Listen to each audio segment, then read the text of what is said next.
Hey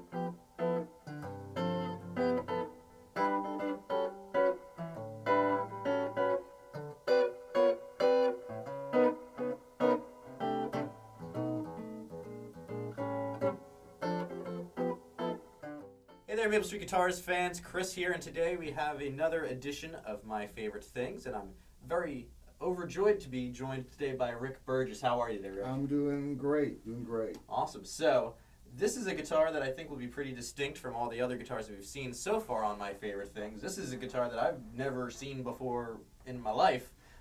This is a really cool one. So tell me what we have here. Well, I have two favorite things to talk about today. One is this guitar, and two, the builder of the guitar. Mm-hmm. This is kind of a one-of-a-kind guitar. It was made by a local guitarist, luthier, bass player, a guy named Bill Hatcher, who's just a phenomenal guitar player, phenomenal bass player, phenomenal musician, and a heck of a luthier as well. He builds a lot of his own guitars, and they all have a real distinctive sound and look and vibe to them, and they're really, I love his guitars. Yeah. Anything in particular about this? What are? Let's go into some first, like the general specs of the instrument. Well, as I recall, the notice is like it's big. It's real big. Quite, yeah. His original idea for this, I believe, was he was wanting to build one of these kind of Chet Atkins chambered solid body nylon string guitars, like Gibson produced. And this was he made this, I think, around 1990-ish. Okay.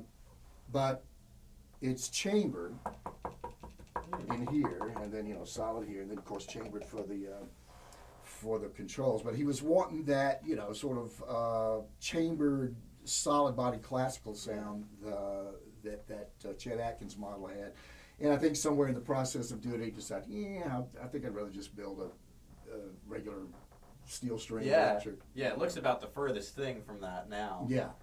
But that was the original idea behind this. And we got quilted maple top, it looks like. Yeah. If you want to look at the back, it's like really nice. Mahogany back with this flamed maple neck. He builds his own necks and so forth. What are these?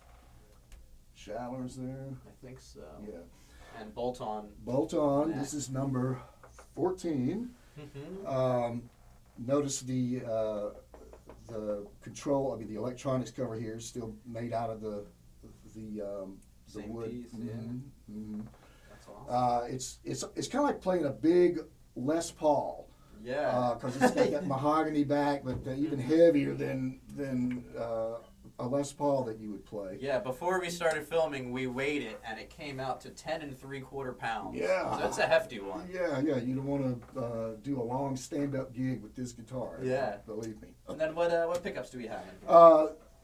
These humbuckers here, there's some old Bill Lawrence, and I think if I'm not mistaken, most of this guitar was built with just stuff he had kind of laying around his workshop, and I'm not sure what era these are. These might be like from the 70s. I don't know, but they're two Bill Lawrence pickups, and one EMG pickup, like a single coil EMG. The way that the configuration here, it's these control the Bill Lawrences over here. So you got just a master volume, master tone, and the selector here. And the way the EMG works, it's just a master volume, and you just turn it on or off, and you just kind of dial in the amount of that real bright pickup. You'll hear when we demo it. It's a very bright pickup. You just kind of dial in the amount that you want on this. And I'm guessing you could, kind of pull the volume of the Bill Lawrences out entirely and just have... Totally. Cool. Yeah, absolutely. It's an ebony fingerboard. I don't know if you can tell, but there's kind of an interesting stripe in the ebony going down the middle. Nice caramel streak. Yeah. It's a real flat radius. The idea, initially was that classical guitar, right, kind of vibe to it, or and Bill's a very fine nylon player and does a lot of finger style stuff. So he, wanted a wide neck so he could do all that.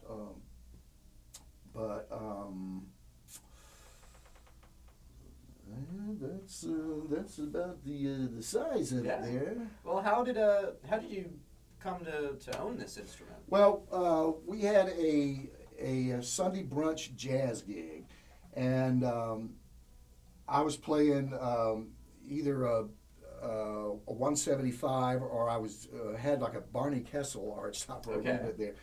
But Bill says, "Man, I just built a guitar. I bet you'll like a lot." I said, "Okay, we'll bring it in." And he brought this in, and initially it had these are round wounds that I've got on it now, but initially it had flat wounds on it, and it was sort of designed to be a jazz guitar, and it really kind of had that that Pat Martino sound. Whenever he would use a solid body, really had that fat, dark sound. And I used it for a couple of gigs and said, okay, you sold me. I'll take it. But that's how I came about it. Bill and I were playing together, and he just brought that in one day and said, "Hey, what do you think about this?" So I think I like it. Yeah. And I've used it's a real versatile kind of guitar. That's why it's one of my favorite things. You can use it in all kind of situations. A lot of the work that I've done over the years is what we refer to as GB, general business kind of contract work, where it could be anything and you never really know until you get there. So this gets, as I was saying earlier, a really nice jazz tone, particularly if you've got flat wounds on it or a little larger strings. I think these are maybe 10s or something on it now.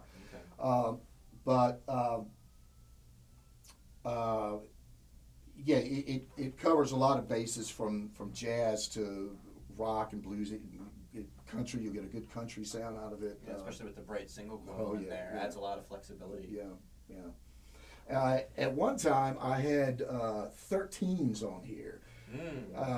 Just because it's such a massive guitar and it has a lot of sustain just on its own. I thought, man, if we put like some big fat strings on this, will like sound for days, and it really did. With those 13s, just had you play an E chord, and the whole instrument just like shook.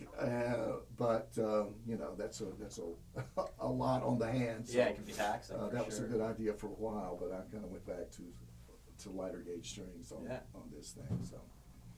Well, one of the questions that I always ask people is, one of the importance of these tools is that they inspire. I'm guessing that this has probably inspired lots of creativity on your end, whether it's through improvisation when you're at gigs or maybe writing original compositions. How has this guitar played a role in like your creative process?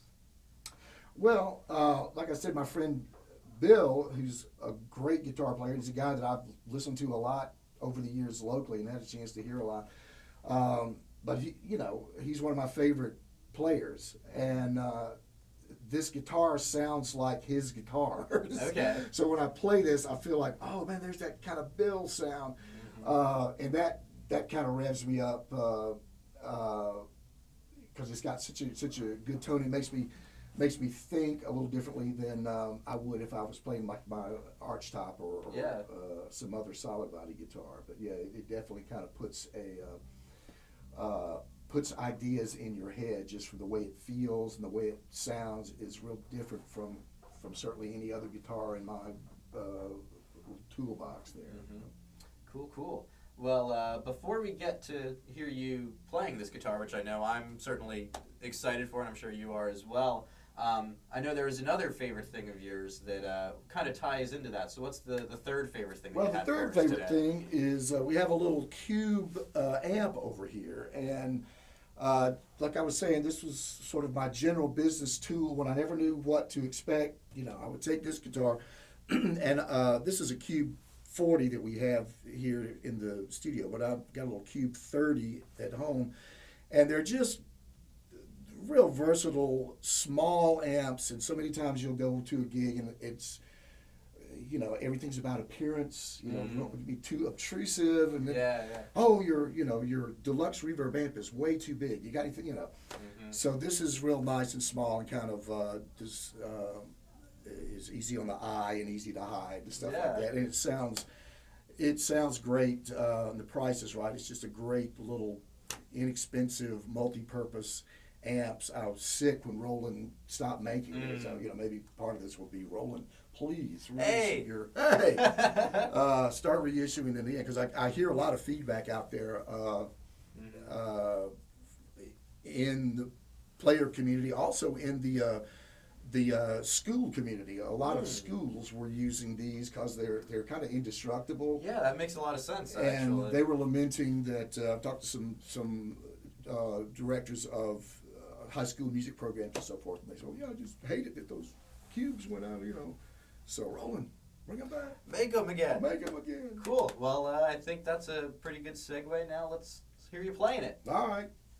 I was saying, when Bill first introduced this guitar to me, we were in a jazz situation, and that was sort of how I first came to hear this guitar, with stuff kind of like.